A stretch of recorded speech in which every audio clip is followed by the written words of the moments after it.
When I wrote the following pages, or rather the bulk of them, I lived alone, in the woods, a mile from any neighbor, in a house which I had built myself, on the shore of Walden Pond, in Concord, Massachusetts, and earned my living by the labor of my hands only. I lived there 2 years and 2 months. At present, I am a sojourner in civilized life again. I should not obtrude my affairs so much on the notice of my readers if very particular inquiries had not been made by my townsmen concerning my mode of life, which some would call impertinent, though they do not appear to me at all impertinent, but, considering the circumstances, very natural and pertinent. Some have asked what I got to eat, if I did not feel lonesome, if I was not afraid, and the like. Others have been curious to learn what portion of my income I devoted to charitable purposes, and some, who have large families, how many poor children I maintained. I will therefore ask those of my readers who feel no particular interest in me to pardon me if I undertake to answer some of these questions in this book. In most books, the I, or first person, is omitted. In this, it will be retained. That, in respect to egotism, is the main difference. We commonly do not remember that it is, after all, always the first person that is speaking. I should not talk so much about myself if there were anybody else whom I knew as well. Unfortunately, I am confined to this theme by the narrowness of my experience.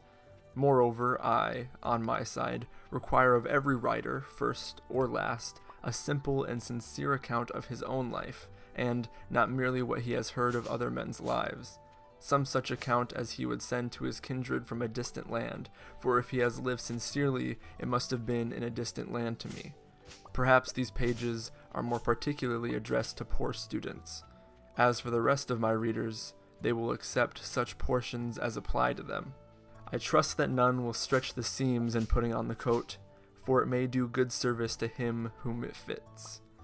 I would fain say something not so much concerning the Chinese and Sandwich Islanders as you who read these pages, who are said to live in New England. Something about your condition, especially your outward condition or circumstances in this world, in this town, what it is, whether it is necessary that it be as bad as it is, whether it cannot be improved as well as not. I have traveled a good deal in Concord, and everywhere, in shops, and offices, and fields, the inhabitants have appeared to me to be doing penance in 1,000 remarkable ways.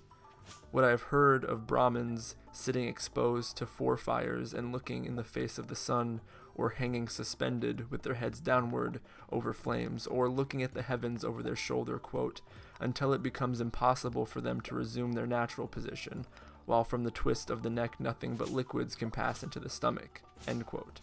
Or dwelling, chained for life, at the foot of a tree, or measuring with their bodies like caterpillars the breadth of vast empires, or standing on one leg on the top of pillars. Even these forms of conscious penance are hardly more incredible and astonishing than the scenes which I daily witness.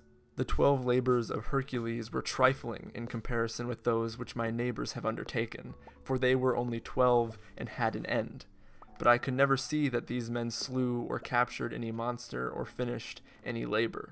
They have no friend Iolus to burn with a hot iron the root of the hydra's head, but as soon as one head is crushed, 2 spring up. I see young men, my townsmen, whose misfortune it is to have inherited farms, houses, barns, cattle, and farming tools, for these are more easily acquired than got rid of. Better if they had been born in the open pasture and suckled by a wolf, that they might have seen with clearer eyes what field they were called to labor in. Who made them serfs of the soil? Why should they eat their 60 acres when man is condemned to eat only his peck of dirt? Why should they begin digging their graves as soon as they are born? They have got to live a man's life, pushing all these things before them and get on as well as they can. How many poor immortal soul have I met well nigh crushed and smothered under its load, creeping down the road of life, pushing before it a barn 75 feet by 40, its Aegean stables never cleansed, and 100 acres of land, tillage, mowing, pasture, and woodlot. The portionless, who struggle with no such unnecessary inherited encumbrances, find it labor enough to subdue and cultivate a few cubic feet of flesh. But men labor under a mistake. The better part of the man is soon plowed into the soil for compost. By a seeming fate, Commonly called necessity, they are employed, as it says in an old book, laying up treasures which moth and rust will corrupt, and thieves break through and steal. It is a fool's life, as they will find when they get to the end of it, if not before. It is said that Deucalion and Pyrrha created men by throwing stones over their heads behind them. Indi genus durum sumus, experiensque laborum, et documenta damus qua simus origine nati. Or, as Raleigh rhymes it in his sonorous way, from thence our kind hard-hearted is, enduring pain and care, approving that our bodies of a stony nature are. So much for blind obedience to a blundering oracle, throwing the stones over their heads behind them and not seeing where they fell.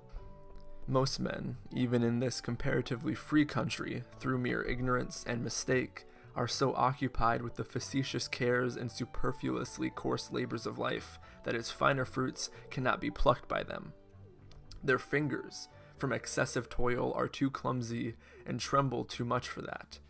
Actually, the laboring man has not leisure for a true integrity day by day. He cannot afford to sustain the manliest relation to men. His labor would be depreciated in the market. He has no time to be anything but a machine. How can he remember well his ignorance, which his growth requires, who has so often to use his knowledge? We should feed and clothe him gratuitously sometimes, and recruit him with our cordials before we judge of him.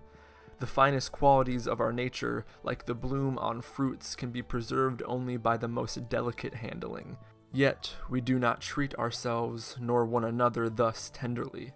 Some of you, we all know, are poor, find it hard to live, are sometimes, as it were, grasping for breath.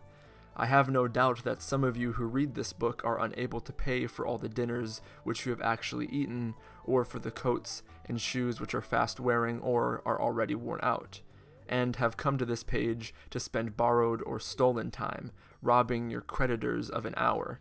It is very evident what mean and sneaking lives many of you live, for my sight has been whetted by experience, always on the limits, trying to get into business and trying to get out of debt, a very ancient slough, called by the Latins aes alienum, another's brass, for some of their coins were made of brass, still living and dying and buried by this other's brass, always promising to pay tomorrow and dying today, insolvent, seeking to curry favor, to get custom by how many modes, only not state prison offenses, lying, flattering, voting, contracting yourselves into a nutshell of civility, or dilating into an atmosphere of thin and vaporous generosity, that you may persuade your neighbor to let you make his shoes, or his hat, or his coat, or his carriage, or import his groceries for him, making yourselves sick, that you may lay up something against a sick day, something to be tucked away in an old chest, or in a stocking behind the plastering, or, more safely, in the brick bank, no matter where, no matter how much or how little. I sometimes wonder that we can be so frivolous, I may almost say, as to attend to the gross, but somewhat foreign form of servitude called Negro slavery. There are so many keen and subtle masters that enslave both North and South. It is hard to have a Southern overseer, it is worse to have a Northern one, but worst of all when you are the slave driver of yourself. Talk of a divinity in man. Look at the teamster on the highway, wending to market by day or night. Does any divinity stir within him? His highest duty is to fodder and water his horses. What is his destiny to him compared with the shipping interest? Does he not drive for Squire Makester? How godlike, how immortal is he? See how he cowers and sneaks, how vaguely all the day he fears not being immortal nor divine, but the slave and prisoner of his own opinion of himself, a fame won by his own deeds. Public opinion is a weak tyrant compared with our own private opinion. What a man thinks of himself, that it is which determines, or rather indicates, his fate. Self-emancipation, even in the West Indian provinces of the fancy and imagination, what Wilberforce is there to bring that about? Think, also, of the ladies of the land, weaving toilet cushions against the last day, not to betray too green an interest in their fates, as if you could kill time without injuring eternity. The mass of men lead lives of quiet desperation. What is called resignation is confirmed desperation. From the desperate city, you go into the desperate country and have to console yourself with the bravery of minks and muskrats. A stereotyped but unconscious despair is concealed even under what are called the games and amusements of mankind. There is no play in them, for this comes after work. But it is a characteristic of wisdom not to do desperate things.